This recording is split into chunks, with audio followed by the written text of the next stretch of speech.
Nah, ini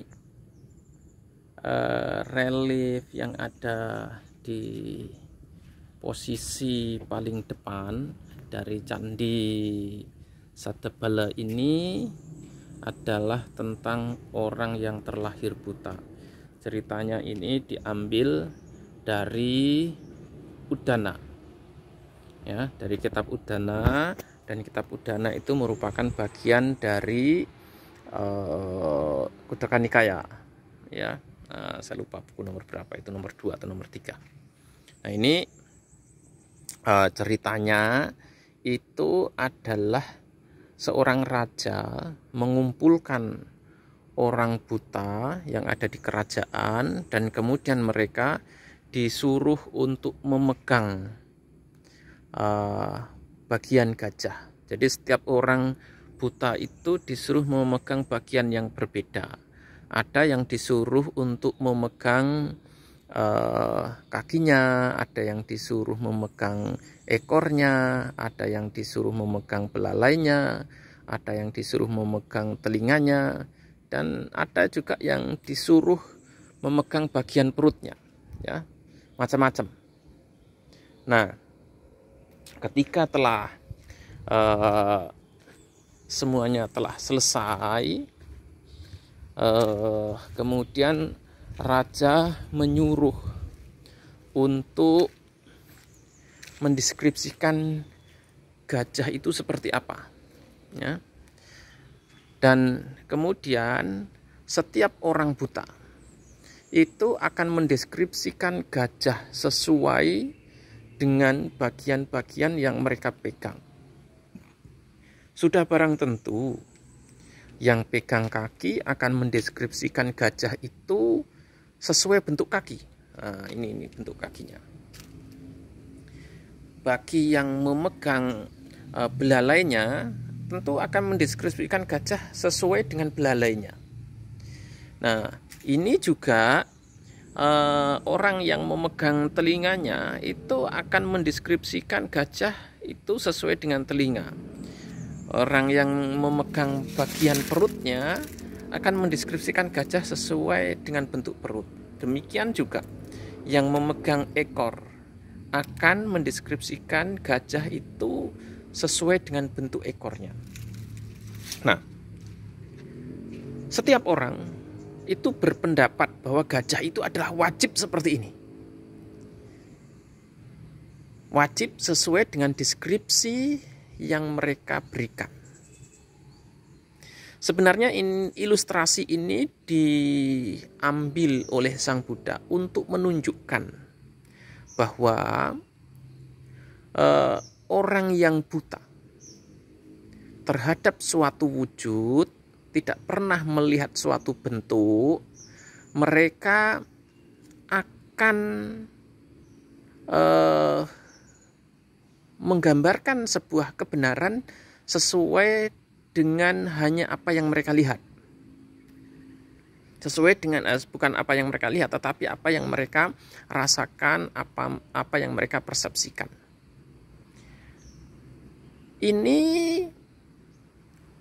dipergunakan oleh Sang Buddha untuk mendeskripsikan keyakinan yang membuta.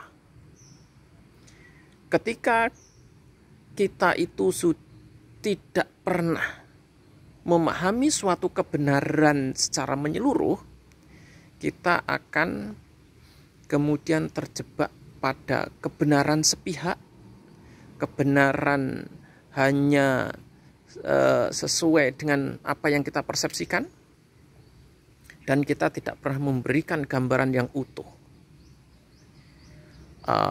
tentang kebenaran tersebut. Nah, oleh karena itulah dalam agama Buddha itu penting adanya parinya. Parinya itu adalah pengetahuan secara menyeluruh. Pari itu boleh diterjemahkan, bisa diterjemahkan sebagai keliling, mengelilingi,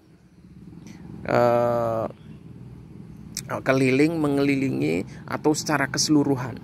Nya itu adalah pengetahuan. Jadi mengetahui secara menyeluruh, mengetahui seutuhnya. Nah, bagi orang-orang yang belum memahami kebenaran, mereka itu tidak ubahnya seperti orang-orang buta. Mereka akan bersikukuh memperdebatkan pandangan mereka. Mereka akan bersikukuh untuk mempertahankan bahwa pendapat mereka lah yang paling benar. Semua pendapat orang yang lain itu salah. Ya. Dalam bahasa Palinya itu hanya ini yang benar, yang lainnya salah. Mugang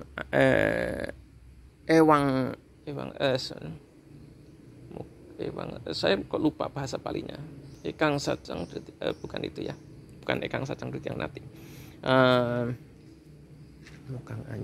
Mugang Anyang terakhirnya Mugang Anyang. Lupa saya itu dari Cangkih Sutta kutipannya. Sudah lama saya tidak buka-buka lagi. Saya sudah 2 tahunan tidak buka-buka ya. Bahwa hanya inilah yang benar, yang lainnya itu salah. Jadi seringkali kalau kita sudah terjebak di situ, kita itu kemudian tidak mau tahu ya. Kita tidak mau membuka diri. Kita tertutup. Dan kita ini sebenarnya akan membahayakan juga bagi agama kita. Ketika kita tidak mengetahui dhamma secara menyeluruh, ketika kita tidak mengetahui kebenaran seutuhnya tentang dhamma itu, kemudian kita sendiri akan menciptakan masalah untuk menghancurkan agama kita. Semua itu dipicu oleh kepercayaan yang membuta, keyakinan yang membuta. Bahwa hanya apa yang kita mengertilah yang benar. Sementara apapun yang dimengerti oleh orang itu salah. Nah, dalam konteks ilustrasi tentang gajah tadi, analogi tentang gajah, apakah salah orang yang mendeskripsikan gajah sesuai dengan belalainya? Apakah salah orang yang mendeskripsikan gajah sesuai dengan telinganya? Apakah salah orang yang mendeskripsikan gajah sesuai dengan ekornya, atau dengan kakinya, atau dengan perutnya?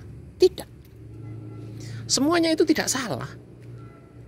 Yang salah itu adalah persepsi mereka bahwa mereka itu menganggap apa yang mereka pegang, apa yang mereka ketahui, itulah yang benar. Sementara apa yang diketahui oleh orang, sementara apa yang dideskripsikan oleh orang itu adalah salah.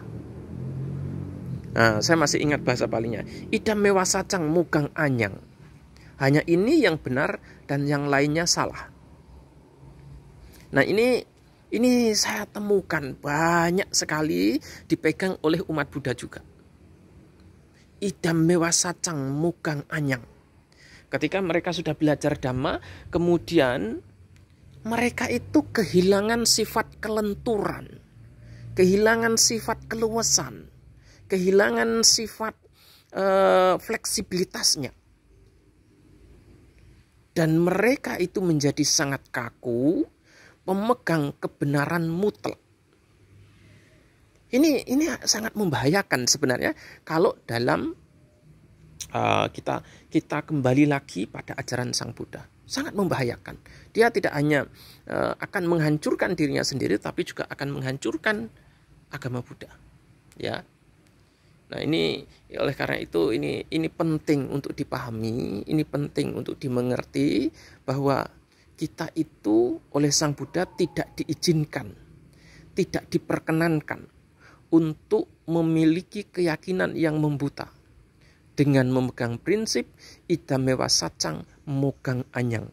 Hanya ini yang benar, yang lainnya salah.